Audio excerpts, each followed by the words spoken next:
Hello everyone, this side Shubham. You are watching Movie Stop, and today we are going to talk about a horror movie which is The Satan's Slave.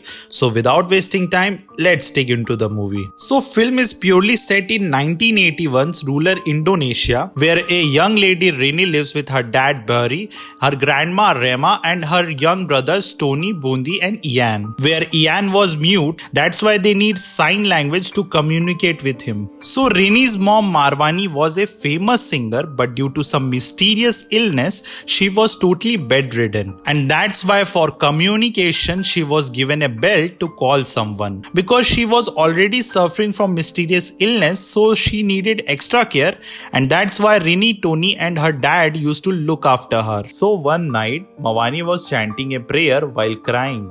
Mawani means Rini's mother. It seems like she was wandering of something evil. So it was late 1980s, where the time of vinyl records, we see Rini with her mom's agent seeking for financial help. However, the agent informs Rini that her mother's sales didn't produce enough income, and after listening the financial crisis of Rini, he feels too bad for his family and handed her a small amount of money. So basically the family's financial conditions was very terrible. On the other hand, Rini's dad pledged his house for the treatment of Marwani. The next scene, Rini hears her mom's bell and heads over her mother's room. In the meanwhile, Rini asks her mother if she needs something, because we already know that her mother is ill, and due to that illness, she cannot move or speak something. But suddenly Rini's mother rings the bell and freaks out while looking at the ceiling. Seems like she was little bit scared, but when Rini sees at the ceiling, there was nothing else. So she confiscates the bell shortly after her mother calms down. Later that night, Rini's second brother gives some money to his father, which was collected by selling his bike. Meanwhile, Bondi tells Rini about her teacher religious teaching that whenever last family member of deceased person walks 40 steps away from top, dead rises again for a few minutes, and when they see they are in shroud, then they die really.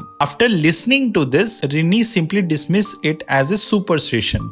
However, not only Rini but all of his family members was atheist and they never prayed. Meanwhile, Tony offers them an expensive dinner because recently he sold his stuff, and then suddenly we can see the mother's bell starts ringing. So after listening to the bell, Tony heads over to his mother's room to begin her bedtime routine. But in the meantime, Tony also notices that her hair is falling off. So Tony promises her mother to work hard for his medication. Suddenly, window opens by itself, which scares Tony a lot. So he cross-checks with the window to see if something is outside. But when he sees nothing, he looked back to his mother. And the way her mother was staring at him was really creepy. Actually, the look was quite scary, so he leaves. At bedtime, Rini sees her father in her mother's room. There, he begs his wife to take pity on the kids. Rini asked, what does it mean? But her father just said to go and sleep. Later that night, Rini saw a dream about a white lady who was in her mother's bedroom staring at the graveyard. She thought that she was her mother, but when she approaches to her, things get changed. She heard a bell which was actually a warning for her from his mother. Actually, it was a demon, and when demon turns around, the look was quite scary. Due to this dream, Rini awakened scared, and now she actually hears her mom's bell. So she approaches towards her mother's bedroom and sees her mother is standing near the window. This was quite similar with Rini's dream, but unfortunately at that moment her mother died falling onto the ground. The situation was quite depressing for all of them. The very next day, Rini's family conducted her mother's funeral with the help of Ustadz. So you must be thinking about who is Ustadz? So basically Ustadz was a priest. After the funeral ceremony, the priest's son introduces himself to Rini, and in the meantime Bondi stops at 39th step, and when Rini asked that why are you stopping here, he was like, what if mother will haunt us? After listening to this, Rini assures him that it's not true and convinces him to come home. So later that evening, the father tucks the kids into the bed and goes to the living room. There he tells Rini and Tony that he is going to the town to settle the financial disputes with bank to save their house. Tony and Rini thinks this is inappropriate considering the recent funerals, but the father insists, or else they will become homeless. Then they all go to sleep except for Tony, who is listening to his mother's songs on the radio. Suddenly, Tony hears noises in her mother's bedroom. There he sees a floating object that suddenly falls. He runs back to his room thinking that it is an illusion and he goes to sleep. However, the following day, the father goes into the town, leaving Tony and Rini in charge of taking care of the house. The very next day, Bondi says that he will skip the school because he will be bullied. So Tony tries to convince him to go to school and gives him a toy camera as a bribe. However, Tony leaves as he is late for work. Just then, Rini notices that the plumbing is not working, so she goes to the well to get water. The following moment, Rini senses ghost in the mirror beside her, but then she looks in the mirror, the ghost disappears. Meanwhile, Bondi plays with his toy camera and he sees it was filled with pictures of their houses. Suddenly, a ghostly form of his mother appears in the camera, so Bondi throws it away in a shocking stage. However, he tries browsing again, but this time the camera goes back to normal. Later that night, Tony listens again to his mother's songs on the radio, but this time it broadcasts his mother's voice as if she was speaking to him. Suddenly, a ghost of his mother's appears beside him, so he rushes to turn on the lights, and then the ghost disappears. At that time, Ian asks Bondi to accompany him to the bathroom, but Bondi is asleep, so Ian goes to the bathroom alone. Meanwhile, in the room with the well, a figure approaches Ian from behind. Luckily, it was only Bondi who wakes up to accompany him. After that, they both head back to their room. However, Ian is scared as he sees his mother in the hallway. However, Bondi doesn't see it and it tries throwing a blanket where Ian sees their mother. Just then, the blanket lands on an invisible person and then it chases after them. Rini hears their scream and she quickly goes to them. Then the children tells Rini that they saw a ghost. However, after listening to this, Rini simply dismisses it and tells them it's only a nightmare. Meanwhile, the grandmother is writing a letter while looking distressed. The following day, Rini heads toward the cemetery with the priest's son and they walk together. The priest's son tells her that he saw ghostly forms of Rini's mother during the funeral at their house. He explains to Rini that the forms are not her mother but something evil. The priest's son offers to protect them at his home while waiting for their father back. However, it seems that Rini doesn't believe in the superstition and doubts his warning. So she refuses his offer and heads back home. Meanwhile, the grandmother is running away from something. However, the grandmother stops and stands up as if something has caught her. Shortly after, Rini gets home and Bondi helps her to look for their grandmother. They were totally shocked when they find their grandmother's lifeless body inside the well. The following day at the grandmother's funeral, the priest's son believes that something is targeting Rini's family.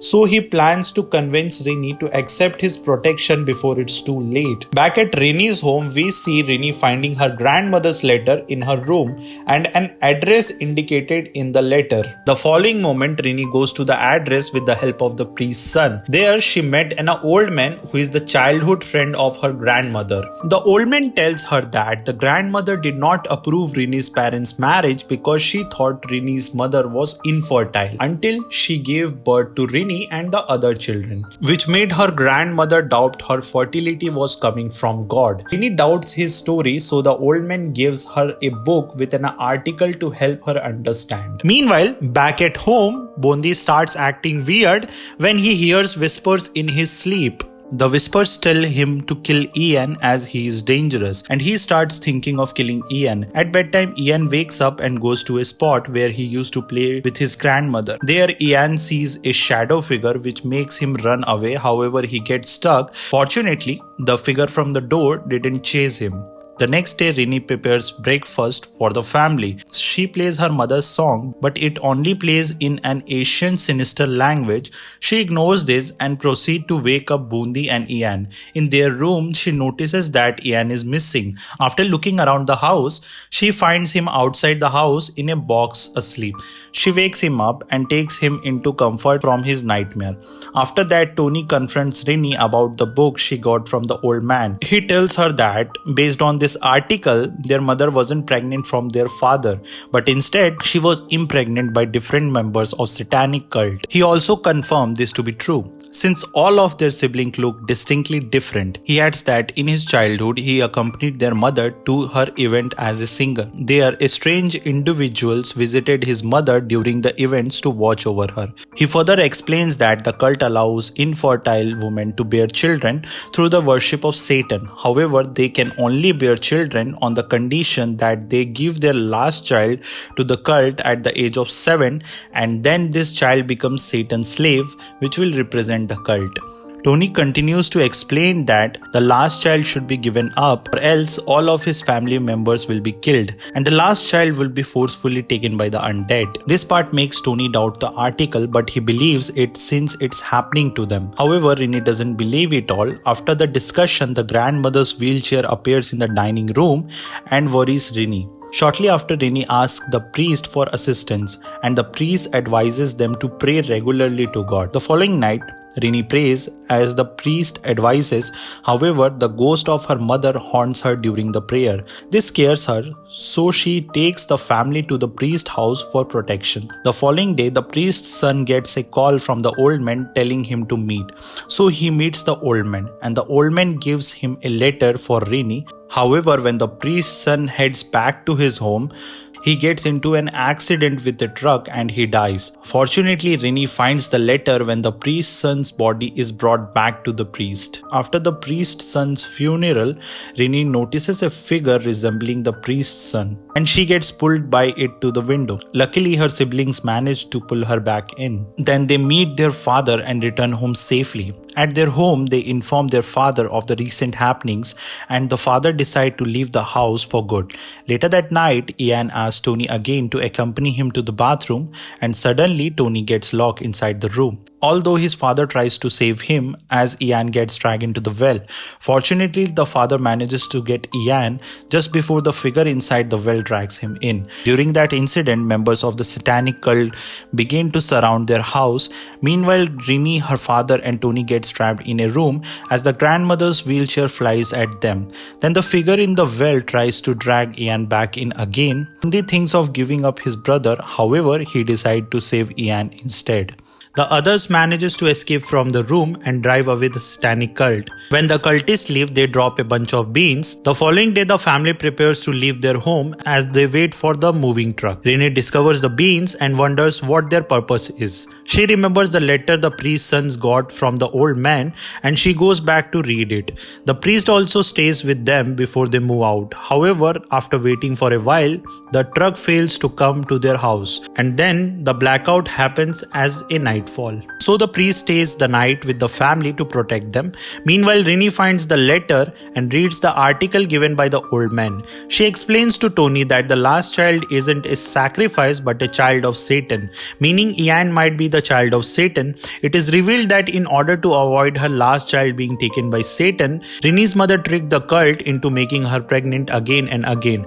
Before her, every child reached the age of 7. Unfortunately, Satan discovered her trick and so cursed her with the sickness. What's more, Rini thinks that the figure in the well is their grandmother, trying to drag Ian to kill him, and prevents his ascension as a Satan's child and thus to protect the family. She also realizes that the cultists drop the beans so as to lead the undead to the Satan's child. Suddenly they are attacked once more when the father sees his wife's corpse. Meanwhile, Ian starts acting strangely in their bedroom and he starts chanting in an ancient language. The sibling also see the undead invading the house. However, the undead killed the priest also.